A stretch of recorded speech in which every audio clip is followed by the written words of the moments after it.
oxalic acid কিমান ল'লোঁ 20 ml আৰু KMNO4 চাৰ্টেন ষ্ট্ৰেন্থৰ বনাই লৈছোঁ তাতে আমি 0ত লৈছোঁ ইনিচিয়েলি ইয়াত সালফিউৰিক এসিড দিছোঁ সালফিউৰিক এসিড হিট কৰিছোঁ 60 ডিগ্ৰীলৈ মানে আনুমানিক 60 ডিগ্ৰী হৈছে আৰু হাতেৰে লাৰিব পৰা অৱস্থাত আছে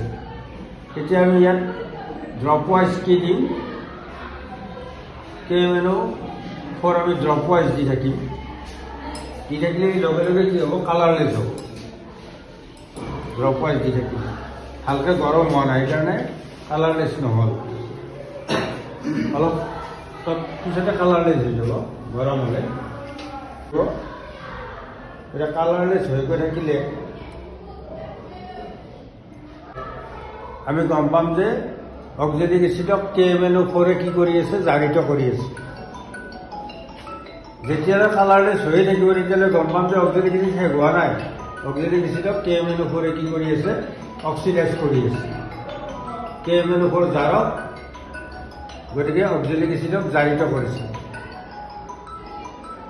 অক্সালিক এসিডক কাৰ্বন ডাই অক্সাইডলৈ জাৰিত কৰিছে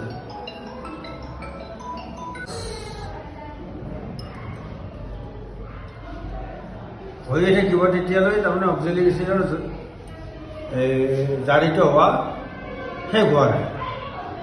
KMNO4 জাৰিত কৰি আছে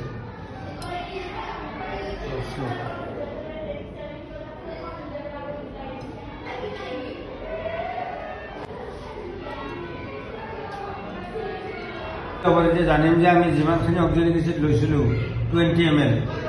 এইখিনি KMNO4 কি কৰিছে জাৰিত কৰি পেলাইছে কি হ'লৈ কাৰ্বন ডাই অক্সাইডৰ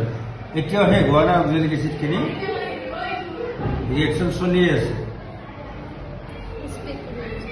কমপ্লিটলি KMNO4 দ্বাৰা কি হৈ গ'ল অক্সিডাইজ হৈ গ'ল সেইকাৰণে ইমান সময় কালাৰলেছ হৈ আছে তোমালোকে দেখি আছিলা এতিয়া পিংক কালাৰ আহি গ'ল তাৰমানে অক্সালিক এসিড কমপ্লিটলি KMNO4 দ্বাৰা অক্সিডাইজ হ'ল এতিয়া কিমান মিলিলিটাৰ KMNO4 লাগিল কিমান মিলিলিটাৰ KMNO4 লাগিল অক্সালিক এসিড লৈছে ml আমাক KMNO4 লাগিছে এতিয়া আমি কেলকুলেশ্যন কৰিলে